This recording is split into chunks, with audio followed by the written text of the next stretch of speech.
We're very pleased to have the Senate Minority Leader Mitch McConnell, Republican from Kentucky. Senator, you've served in the Senate with Joe Biden for many years. What skills does he bring to the table tonight that worry you the most? Well, Joe is a smart guy. You know, a lot of people think he commits a lot of gaffes, but I've noticed that when he commits those gaffes, they tend to be before audiences when he is frankly pandering a bit. His debate performances have really been quite good, and I expect him to do well tonight. And of course, we all know Paul Ryan is no slouch himself.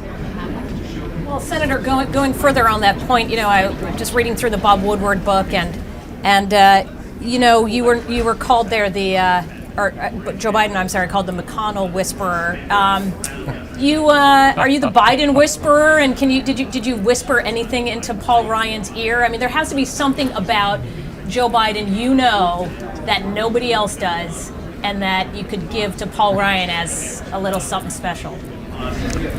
Yeah, actually, I don't have any Joe Biden secrets. Paul Ryan didn't need any advice from me. Look, I think the mission tonight is really quite simple. We had an unusual event last week, a debate that actually made a difference, clearly had an impact on the election. You know, when the spinning occurs after the debate, and when even the president's campaign manager basically concedes he got creamed, it had an impact. And I think both these guys are looking at this debate tonight as an opportunity, in the case of Joe Biden, to try to have a restart of their campaign, to try to get the momentum back. And in the case of Paul Ryan, clearly to keep the momentum going. And the momentum is not in dispute. We all see it in the numbers. I look at numbers every day. You all do as well.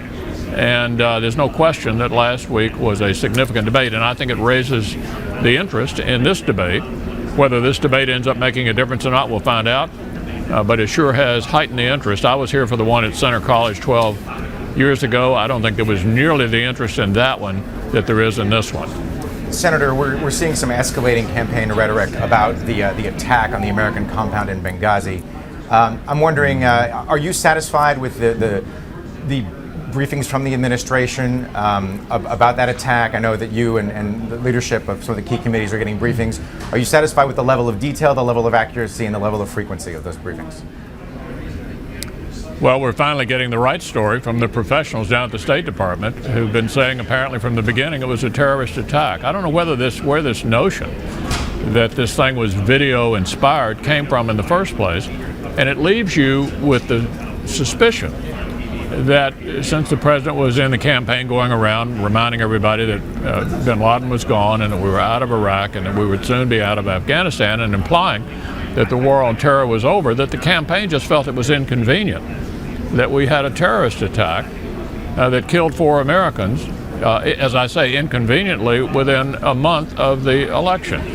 So yes, it's quite disturbing. I mean, there's no evidence that the video was the cause of this a terrorist attack. All the evidence is that it was a terrorist attack, and the professionals in the State Department felt that from the beginning.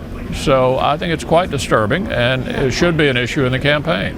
Senator Mitch McConnell, we really appreciate your time. Thank you very much for joining us tonight.